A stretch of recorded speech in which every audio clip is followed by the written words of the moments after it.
बयान है। देखिए, इस तरीके के दावे अक्सर पक्ष विपक्ष दोनों तरफ से किए जाते हैं। अंतोगत्वा फैसला चुनाव में सिर्फ और सिर्फ जनता लेती है। इस बार भी विपक्ष ने कई दावे किए थे लोकसभा के चुनाव में कि खाता नहीं खुलेगा एनडीए का, जीरो पर आउट हो जाएंगे, तमाम तरीके की बातें कही गई थी। हकीकत में परिणाम क्या हुआ? हम लोग अधिकांश जीते सीटें, हम लोग बिहार में जीतने का हम लोगों ने काम किया।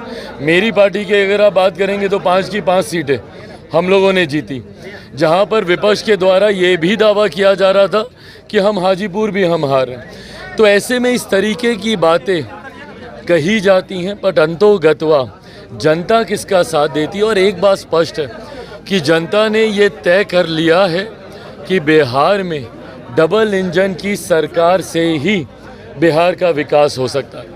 एक लंबा समय बिहार में ऐसा रहा है जहाँ पे विरोधाभास की सरकारें रही हैं, केंद्र में कोई और राज्य में कोई और। ऐसे में एक लंबे समय के बाद जब बिहार को डबल इंजन की सरकार मिली है, इस सरकार पर बिहार की जनता का विश्वास है। जहाँ केंद्र के चुनाव में, लोकसभा के चुनाव में हम लोगों के पक्ष में बिहार की जनता ने मतदान करने का काम किया। जो कुछ सीटें भी हम लोग हारे हैं उसमें भी सबको कारण पता है, कहीं ना कहीं उसमें भी हम लोग अगर थोड़ी सी बेहतर तरीके से अगर हम ही लोग चुनाव लड़ते तो परिस्थितियां और बेहतर हो सकती थी। ऐसे में विधानसभा के चुनाव में भी बिहार की जनता ने मन बना लिया है, एनडीए की ही सरकार आएगी। मुख्यमंत्री नीतीश कुमार जी के नेतृत्व में एनडीए चुनाव लड़ने जा रहा है और विधानसभा चुनाव परिणामों के बाद बिहार में भी एनडीए की ही सरकार बनेगी।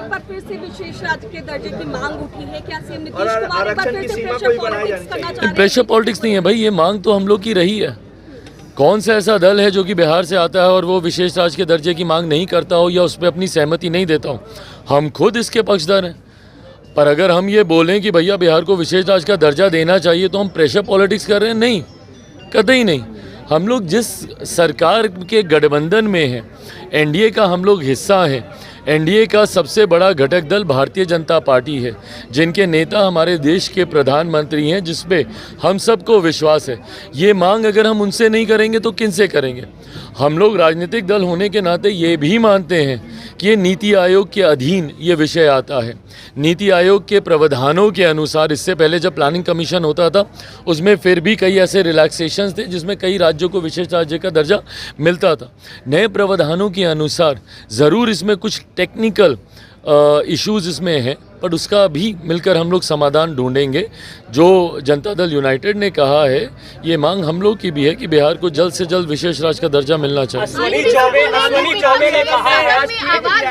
चौबे ने कहा है कि बीजेपी के नेतृत्व में अगला विधानसभा चुनाव लड़ा जाना चाहिए, जबकि सम्राट चौधरी ने कहा कि नीतीश कुमार के ही अगुवाई में लड़ा जाएगा। अश्वनी चौबे के इस बयान को आप कैसे लेते हैं? देखिए, अब हर एक व्यक्ति विशेष के बयान पे टिप्पणी करते रहे। अधिकृत बयान किसका होता है? जो पार्टी के अध्यक्ष होते हैं। अधिकृत बयान एक अधिकृत व्यक्ति के माध्यम से आता है। पार्टी के कई नेता होते हैं जो अपने अपने पार्टी के प्रति आस्था रखकर इस तरीके के बयान देते हैं और उसका भी मैं सम्मान करता हूं, क्योंकि वो उनकी अपनी व्यक्तिगत भावना है। पर अंतोगत्वा जब आप एक गठबंधन का हिस्सा होते हैं, गठबंधन में दल के जिस नेता को या जिस अध्यक्ष को अधिकृत ये अधिकार दिया जाता है, उनका क्या फैसला है या उनका क्या बयान है वो ज़्यादा मायने रखता है। लालू यादव ने किया है और कहा है कि आपातकाल के समय जब इमरजेंसी लगाई गई थी उस समय हमें भी जेल में भेजा गया था, लेकिन जो तत्कालीन प्रधानमंत्री उन्होंने गाली नहीं दिया था। आप जब सदन शुरू हुआ था तो इमरजेंसी को लेकर भी सवाल उठे थे, विपक्ष ने उस पर मौन भी नहीं रखा था। क्या मानते हैं कि क्या लालू यादव का ये पोस्ट किस तरीके से देख रहे हैं? देखिए, मुझे नहीं पता उन्होंने किस सोच के साथ ये पोस्ट किया है, पर ये वो लोग हैं जिन्होंने मेरे नेता, मेरे पिता आदरणीय रामविलास पासवान जी के साथ इतिहास के उस काले अध्याय का ध्वंस झेला है।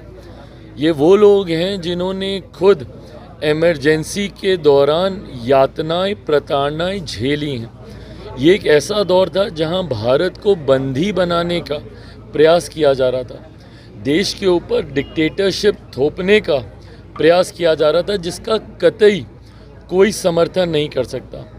आज जब इस काले अध्याय को लगभग 50 साल पूरे होने को आ रहे हैं, ऐसे में ज़रूरी है कि मौजूदा पीढ़ी और आने वाली पीढ़ी भी उस अध्याय को जाने और उससे सीख लेकर आगे बढ़ने का काम करे। इसके लिए ज़रूरी है कि इस पे चर्चा हो, इसके लिए ज़रूरी है कि इस पर निंदा प्रस्ताव सर्वसहमति से पारित हो। मुझे नहीं लगता कि कोई भी, इंक्लूडिंग कांग्रेस, क्या वो आज इमरजेंसी का समर्थन करती हैं? जब माननीय अध्यक्ष जी ने लोकसभा में जब इस प्रस्ताव को जब वो पढ़ रहे थे, जिस तरीके से विपक्ष, और विपक्ष में भी मैं खास तौर पे मैं कह दूं क्योंकि मैं खुद उस वक्त सदन में मैं मौजूद था, सिर्फ कांग्रेस के द्वारा ये हंगामा किया जा रहा था। तथाकथित इंडिया अलायंस के घटक दल तक इस पे खामोश थे। समाजवादी पार्टी, उनके नेता, मैं नाम लेकर बोल रहा हूँ, अखिलेश यादव जी वहीं सामने बैठे हुए थे, हम लोग के सामने ही बैठे हुए थे, वो खामोश थे, वो नहीं उठे। क्यों? क्योंकि उनके पिता ने भी उन यातनाओं को झेला है। मेरे खुद के पिता ने इमरजेंसी का वो दौर, जब तक वो जीवित थे, उसकी कहानियाँ बताते थे। उस दौर में क्या क्या प्रताड़नाएं उन लोगों ने झेली हैं, कैसे महीनों तक उनको जेल में बंद करके रखा गया बिना किसी कारण के। ये तमाम बातें